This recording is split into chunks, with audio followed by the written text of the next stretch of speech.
us, Negro. Another root of the word.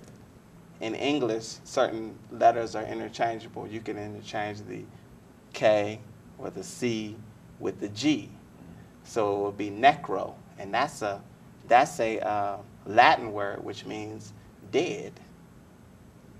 So when we refer to ourselves as Negroes and niggas, we really referring to ourselves as being dead, not really knowing who we are. Because as black people, and when we go back to this hip hop that KRS was spitting out and Public Enemy was spitting out in the early 90s, they talked about who we really were, which are the original people of the planet Earth. We not Negroes, we not niggas, we not none of that. We the original people of the planet from which all other people came. You can't have brown people, red people, yellow people, or white people without black people. Because we produce all of them. So when we refer to self and our people, we really should just be cognizant of what we're saying. You know what I'm saying? I mean, we really have to be. Now, they talked about in this article holding Jesse Jackson's feet to the fire for saying what he said about Brother Obama. Do you think we should hold his feet to the fire?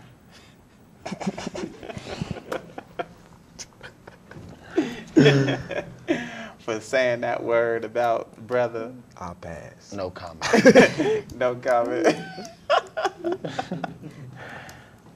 No comment. And I think we should, I mean, and brother talked about using words in the proper context, and I'm going to just read what he said, and this kind of give a little bit of clarity. He says, words only have true meaning when perceived within a specific context. Reverend Jackson perceived that Senator Obama was castrating black men and in turn used language that was contextually consistent.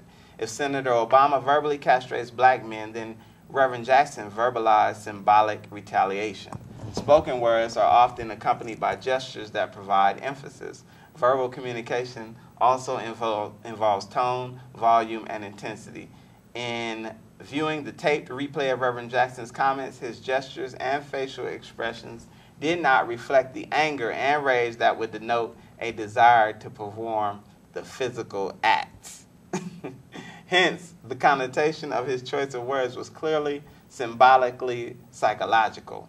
When violently racist white folks talk about castrating a black man, they literally mean cutting his testicles off.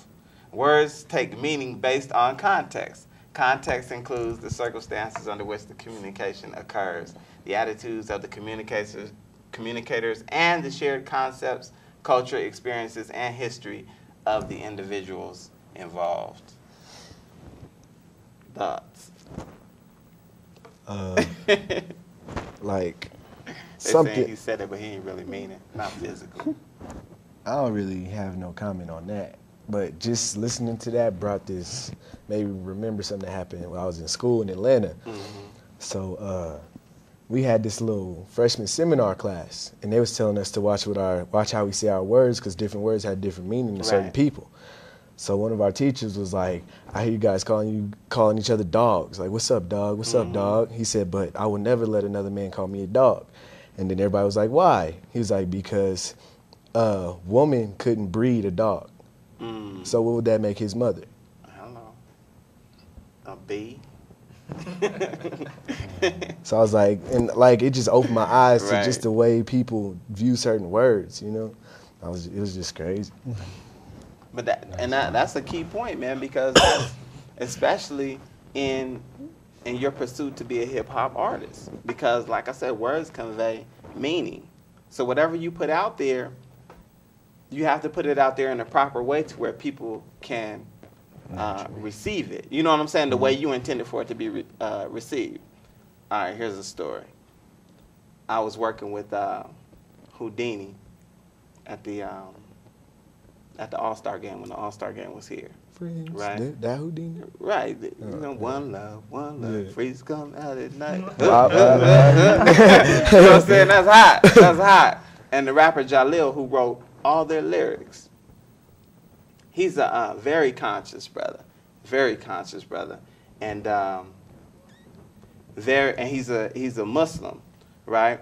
So we're sitting up here having a conversation, and he's telling us about, you know, what went into writing these songs and where he was at and this and that and the third. And so he was telling us that when he wrote all of the songs from that album that had all of those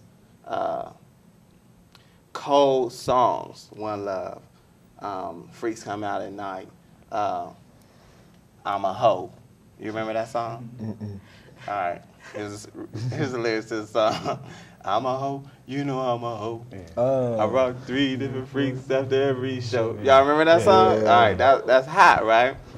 But the way the rapper Jalil envisioned it coming out when he wrote it was he was warning the sisters about hip-hop artists, saying this is what they did after every show. I rock 3 different freaks after every show. So his intentions were righteous, right? When he wrote the song. He said, and remember they did a couple albums and then they just fell off. He said he came out and did a show, and before he even started spitting the lyrics, all the women, scantily clad, you know what I'm saying, little dresses and booty shorts, out there singing, I'm a hoe, you know I'm a hoe. I rock 3 different freaks after every show. And right then, he said, brother, that broke my heart. He said, because they were referring to themselves as hoes when that wasn't my intention. So he said the lesson is whenever you put something out there, be real careful that your intentions are made known. Because people take what you putting out there for one purpose and they misconstrue it, misshape it, and they market it, and it becomes something totally different. You know, so it's that thing, you don't know how many people are listening to whatever it is that you're rapping about. Mm-hmm. You know what I'm saying? And how they taking it, what they gonna do with the song. You know, and that's not your responsibility per se. People are gonna take things the way that they're gonna take them. But as human beings who care about what happens to our brothers and sisters, we have to be conscious of that. You know what I'm saying? There's another subject that came out with this N-word piece. Should white people have the right to say the N-word? No. No. I mean, I feel like we're working on stopping our youth from saying the N-word, so why? Start on there. Nah, I mean, it's been going on, so right. Why not work on stopping that too? Right. You know what I'm saying? That's just gonna bring the disease back. Mm-hmm. You know what I'm saying? You can't cure half of the body and expect this half to stay pure without, right. You know? So I feel like if we're gonna try to cease the use of the word period, then everybody need to stop saying it. No matter what they mean by it, because right. Just like you were saying, it ain't no telling what you mean, what they mean, you know what I mean? That might have been a little bit confusing. I said, you know what I mean, a few times. Really, though, I feel like everybody should stop the use of the word if we were going to take that step. The world was willing to take that step. You said no as well. Because I think it's just ignorant. Like, I heard one white boy say nigga, and then I turned around and looked at him, and he said, wait, but I didn't put the ER on it. And I was like, what difference does that make? So basically, you're trying to tell me right. You disrespected me, but your intentions were good. Right. Like, right. So just kill it. Don't say it at all. Well, I kind of agree.